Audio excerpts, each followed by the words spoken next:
Well, hey, everybody good? You guys are fun. You know, I was here last night, got in, and I said this last night, and I want to be clear. You guys have seen me before. I'm actually not Ryan. I'm actually Mike Bro. I just grew a beard. In 1 week, I grew a beard, and so I'm back. This week I didn't bring a bike or a skateboard or anything like that, but I'm back, and it is good to be back with you today, gang. Isn't that what he says? He says gang a lot. All right. But like Jacob said, I am from Omaha, Nebraska. And you might ask the question, why? And it's a great question. Like, why do you live in Omaha, Nebraska? Here's why. Because somebody has to.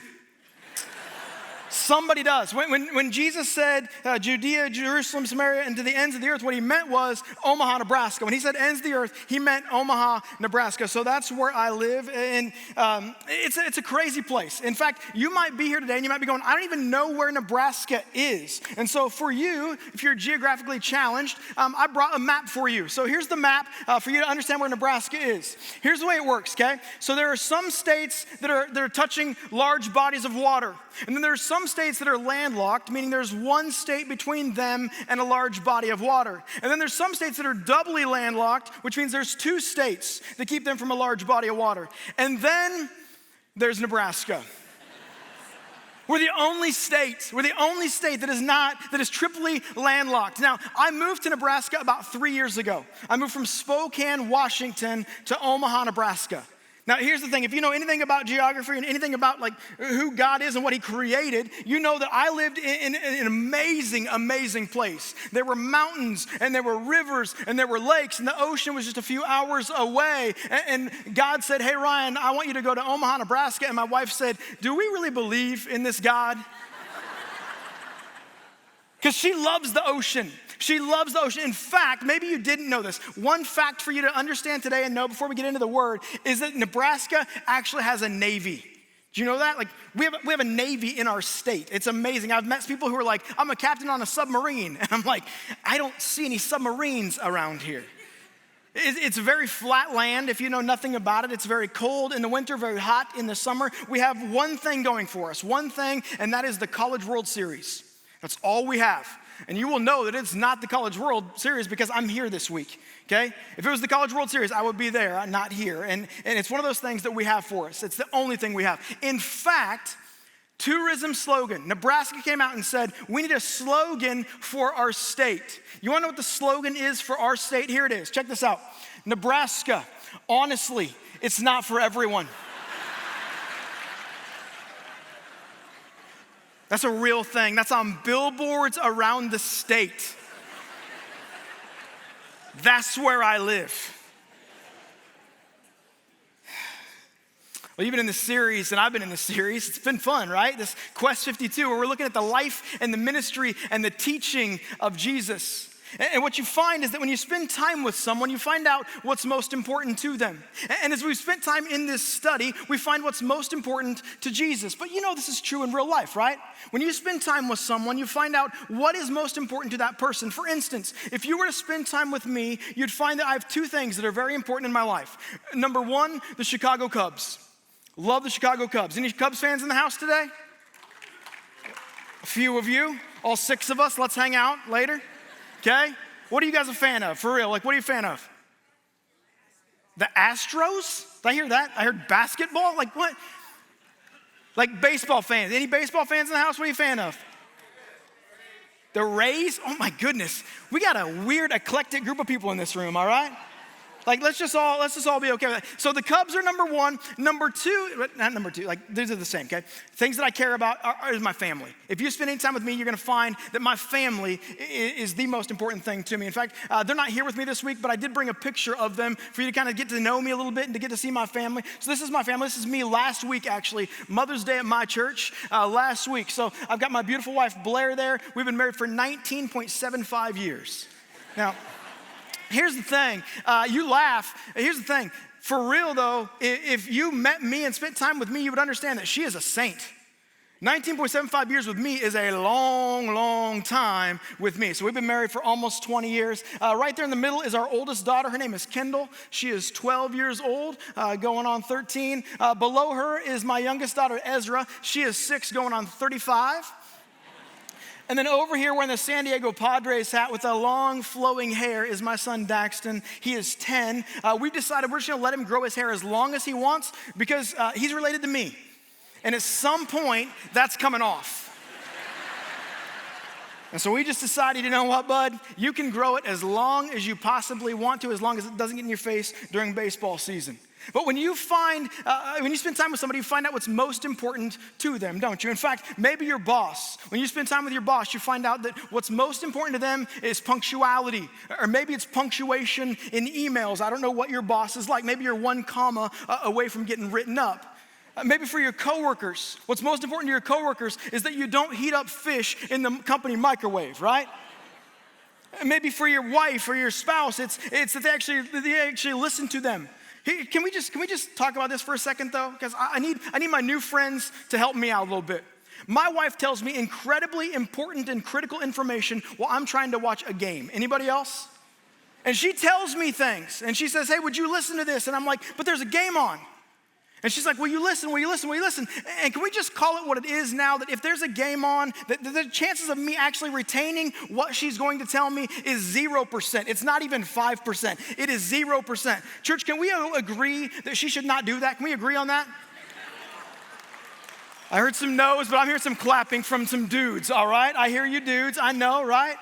I'm gonna tell her that a new 1,000 friends of mine just said we can do this, okay? But when you spend time with someone, you find out what's most important to them. Maybe for your teacher, it's, hey, maybe you should turn in some homework on time. Maybe for your gym buddy, it's to find out that they do CrossFit because they tell you they do CrossFit over and over and over again. When you spend time with someone, you find out what's most important to them. And when we spend time with Jesus, as we have in this series, we find out what is most important to Jesus as we learn about him and learn from him and see the miracles that he performs and the teaching he does. And today we're gonna unpack what is most important to Jesus, what really impresses Jesus, what amazes Jesus. And before we do that, there's a couple things that don't amaze Jesus. That maybe for a long time Christians have said, hey, if I just do this, I'm gonna amaze Jesus. If I just do this, I'm gonna impress Jesus.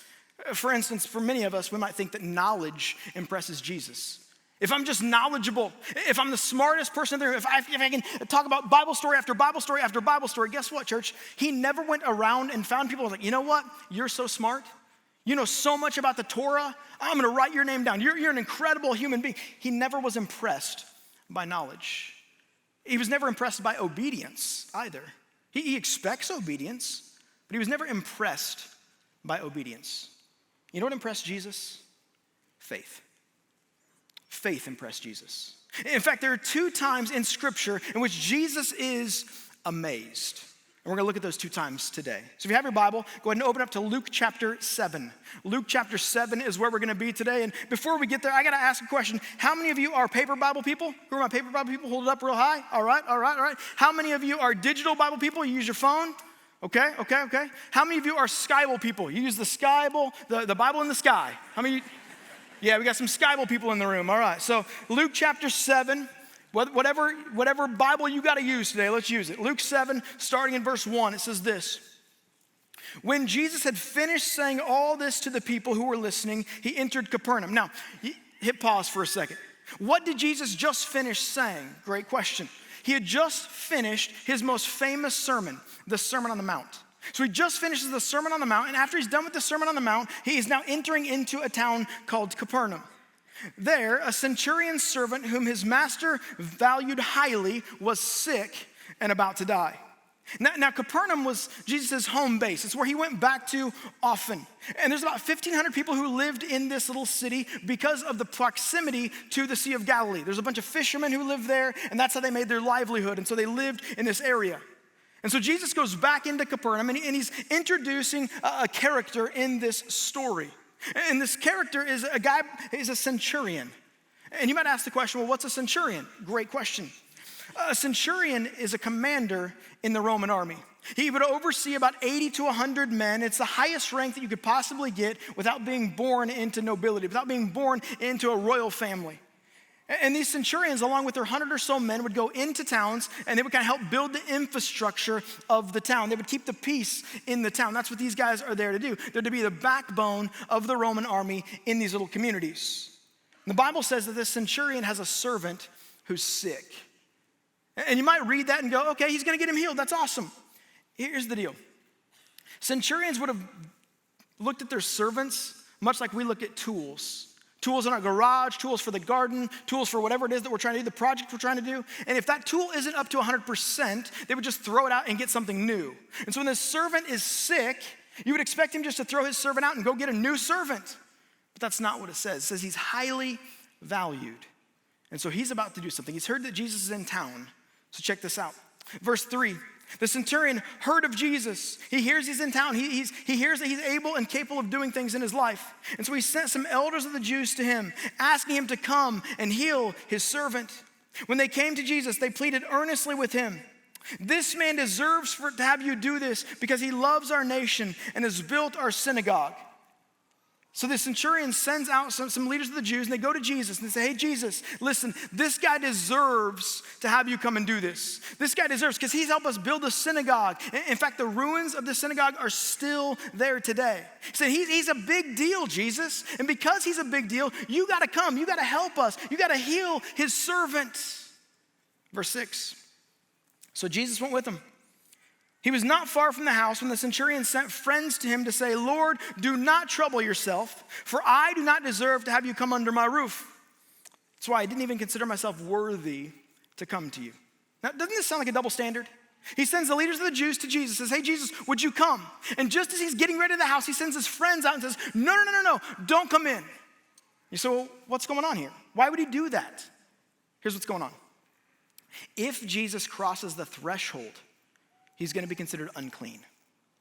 And so the centurion says, hey, listen, I don't want you to cross the threshold because I don't want you to be considered unclean because I understand the ministry that you're trying to do.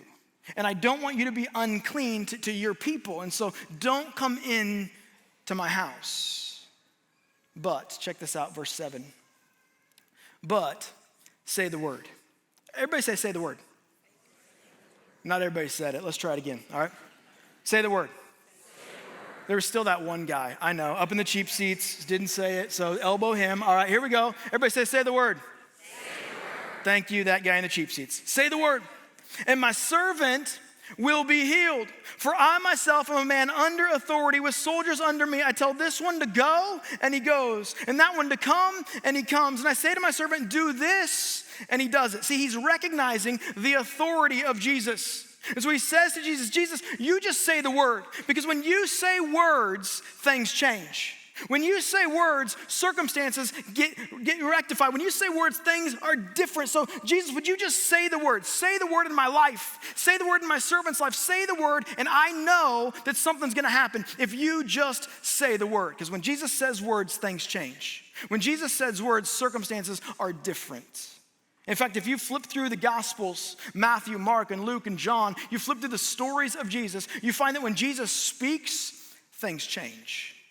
In fact, there's a time in which Jesus is on a boat. Maybe you remember this story. He's on a boat, and he's sleeping, and there's a storm that comes, and the disciples, many of them are fishermen, and they're freaking out. They've never been in a storm like this before, and they're scared to death, and they go wake Jesus up, and they're like, Jesus, you got to do something. And Jesus gets up from his slumber, looks out over the waves, and he goes, be still. And it stops. See, when Jesus speaks, things change.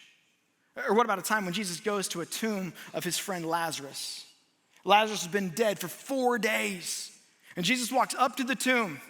He says, Lazarus, come out. And a dead man starts walking. See, when Jesus speaks, things change. Or what about the pool of Siloam? When Jesus walks up to the pool of Siloam, it's this pool where a bunch of lame and deaf and sick people would be laying, waiting for the water to be stirred because they believed that every time the water was stirred, the first person in the water would be healed.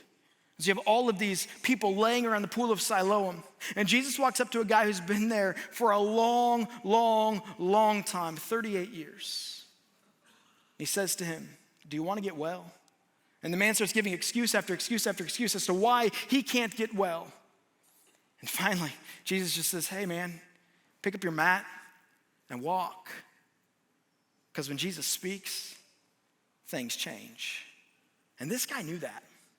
This guy understood that. This guy saw the authority and the power of Jesus to say, Jesus, you just say the word. Say the word in the servant's direction. If you just say the word, I know that you're going to do something in his life. Just say the word. And when Jesus heard this, verse 9, when Jesus heard this, he was amazed at him. And turning to the crowd following him, he said, I tell you, I have not found such great faith even in all of Israel. Then the men who'd been sent returned to the house and found the servant well.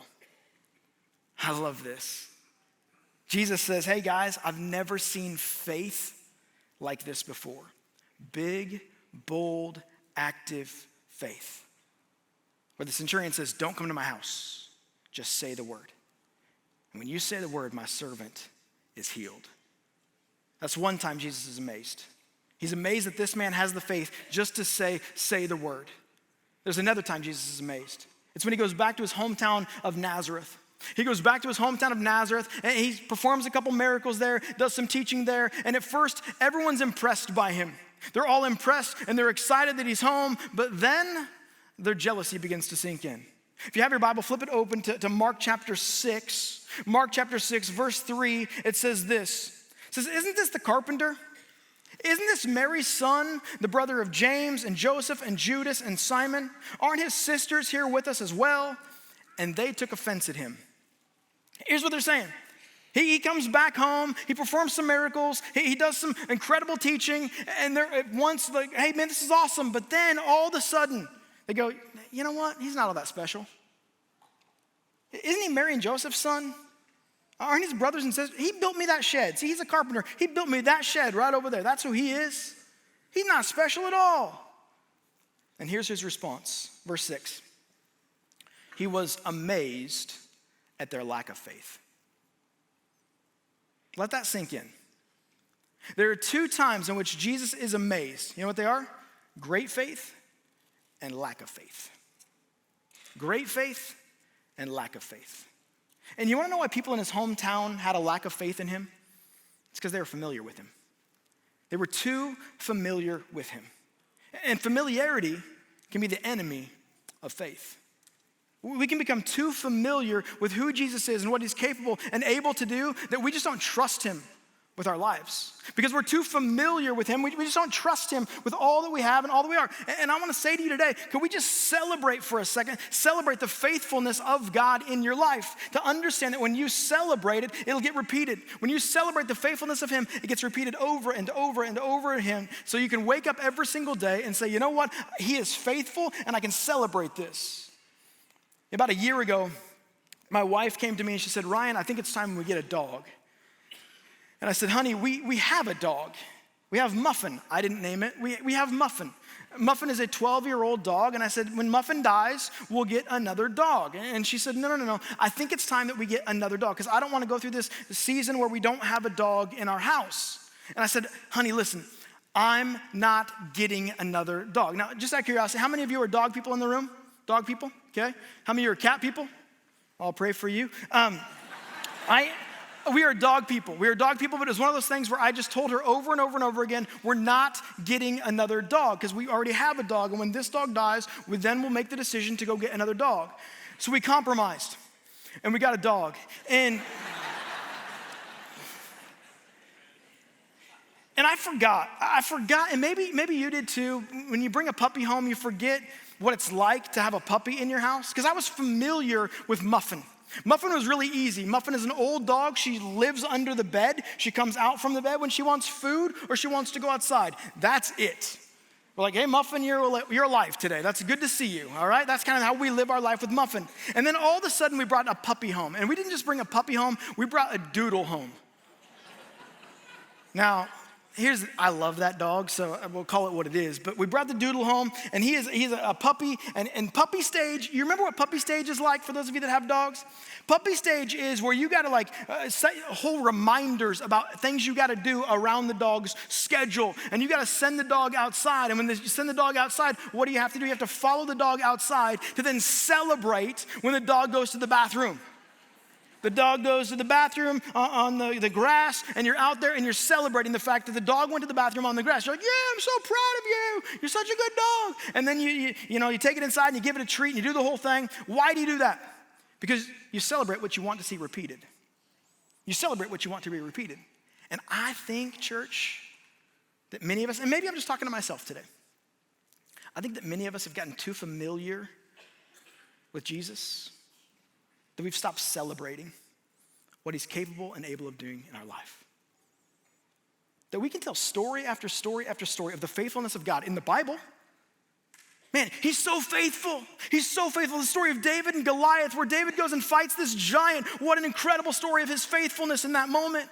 Or Daniel, when he doesn't bow down and he gets thrown into the lion's den. Daniel was so faithful in that moment, and God was so faithful in that moment. Or Shadrach and Meshach and Abednego, the same story, just a fiery furnace instead of a lion's den, right? Or Moses going to Pharaoh and saying, let my people go. Or maybe you go up with Pharaoh, Pharaoh. Oh. If you don't know what I'm talking about, you're better for it, right?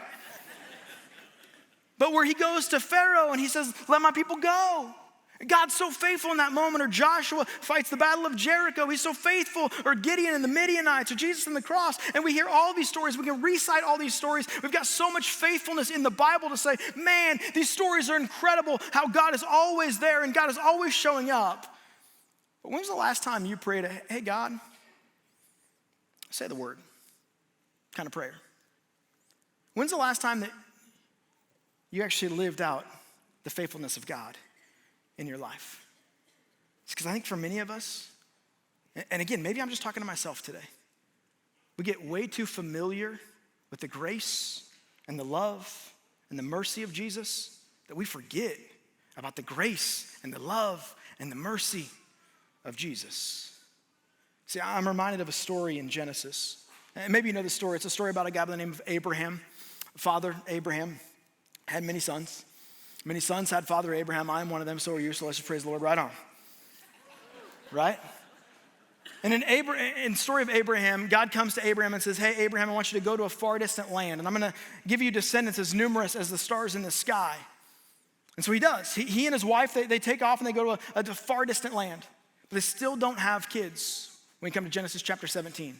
So in Genesis chapter 17, starting in verse 15, says this: God also said to Abraham, as for Sarai, your wife, you're no longer to call her Sarai. Her name will now be Sarah. And I'll bless her, and I'll surely give you a son by her. So God comes to an elderly Abraham. Abraham is 100 years old at this time. His wife Sarai is 90 years old at this time. And he comes to Abraham and he says, hey, Abraham, I want you to change your wife's name. She's gone by Sarai for 90 years. I want you to change her name from Sarai to Sarah. She's 90, she's not gonna remember it anyway, so let's just call it what it is. Then he says, I'm gonna give you a son. I'm gonna give you a son. Check out Abraham's response, verse 17. Abraham fell face down and he laughed. And he said to himself, will a son be born to a man that's 100 years old? Will Sarah bear a child at the age of 90? Hey, God, I think you came to the wrong Abraham. I'm 100. My wife is 90. I mean, this might sound funny to us, but it's even funnier to Abraham. He starts laughing. And then God says in verse 19, yes, but your wife Sarah, he's changed her name fully now. There's no longer Sarai. Your wife Sarah will bear you a son, and you'll call him Isaac. Hey, I've given him a name.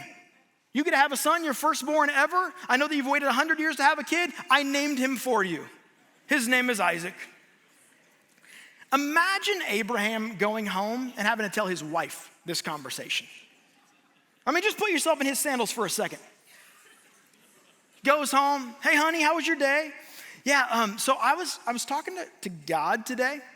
The God who made us move to this far distant land. That one, yep, that one, And he said, he said your name is gonna be changed. So you're no longer Sarai, you're Sarah, so hello Sarah, that's your new name. I know your parents named you, but he changed it. Also, he said you're gonna have a son, and he named the son. His name is Isaac. Verse 12, we get Sarah's response. Verse 12 of chapter 18. So Sarah laughed to herself. And she thought, after I am worn out and my lowercase Lord, she's talking about Abraham. She's not talking about God. My lowercase Lord is old. Will I now have this pleasure? I love this. She says, I am tired and retired. That's who I am. And then she calls her husband old. Don't miss that. Do not miss this gem right here. He's 100, she's 90, and she's like, 90's not old. 90's the new 30, Abraham. Abraham laughs, Sarah laughs, God interrupts the laughing. Check it out. Then God said to Abraham, why did Sarah laugh? And say, will I really have a child now that I'm old? Check this next question out. Is anything too hard for the Lord? I'll return to you at the appointed time next year, and Sarah will have a son. In other words, why are you laughing? Is anything too hard for the Lord? It's a great question. It's a really good question. And the question is not, is anything too hard for Abraham and Sarah? The question is not, is anything too hard for the Roman centurion? The question is anything too hard for the Lord? And if I may, no. God leans into their life and says, why are you laughing? Stop laughing at the plans that I have for you. Know that I'm with you in all of it. To the Roman centurion, he's with him in all of it. In whatever circumstance you find yourself in today, he's with you in all of it. In your pain, in your circumstance, in your shame, in your guilt, in your addiction, in your sin, in your past, in whatever it is that you're carrying, whatever you brought in here today, understand this. He's with you in it, and nothing is too hard for the Lord. Nothing. He's with you in it. A couple years ago, I had the privilege of taking my family to Disney. Anybody ever taken your family to Disney? Anybody? All right, so you don't have a bank account like me. Cool. We'll hang out later. We'll eat from the value menu together later. And we took our family to Disney. It was one of those things where we decided that we'd saved up all this money to go, and we were really excited to go. And then we told my sister about it. And my sister was like, yeah, I think we'll just go too. And I was like, oh, you can do that. All right. So she joined us as well, her and her family. And so it's my family and her family. Now, her family is a little bit older. All of her kids are older than my kids. And so we understood that there's some rides that they're going to want to do. There's some experiences that they're going to want to do that my family cannot do. Like you saw the age of my kids. They also have my stature.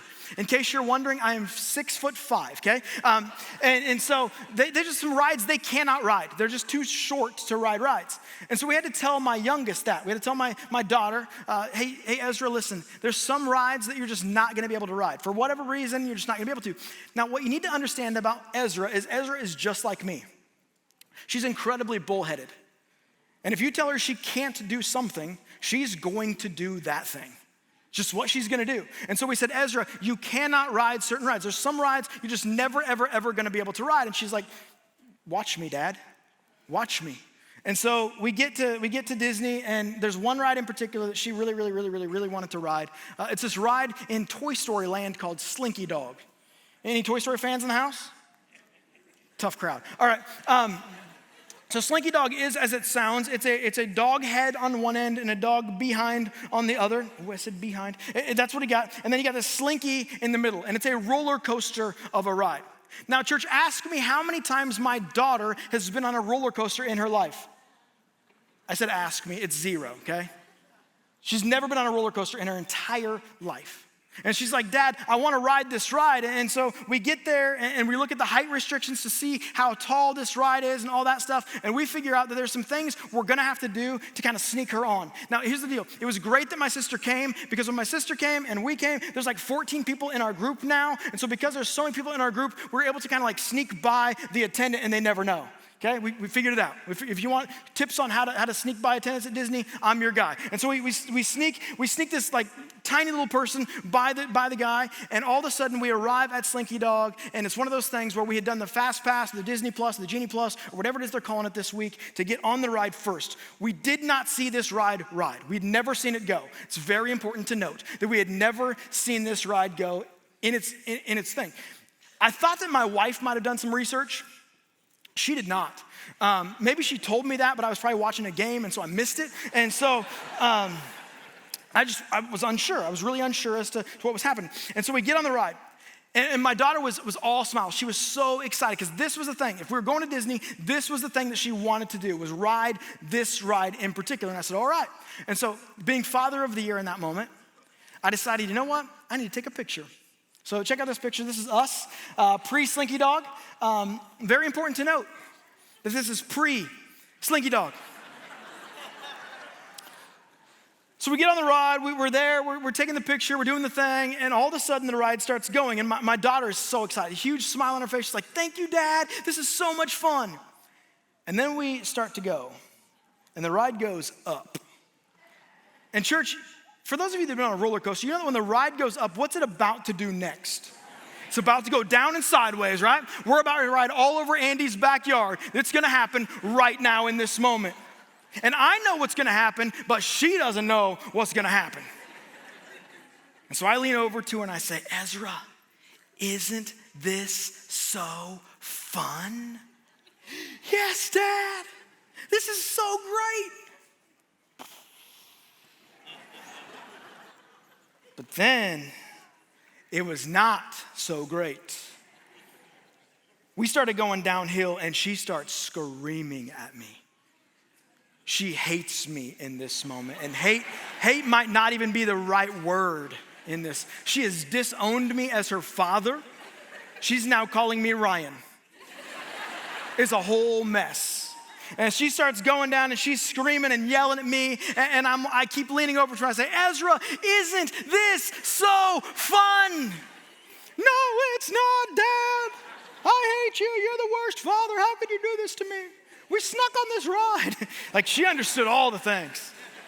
She became real smart, real fast. And throughout the entire ride, I continued to lean over to her and I said, Ezra, isn't this so fun? The ride ends. And I knew that I wasn't Father of the Year anymore. So I decided to take an after picture. Here it is.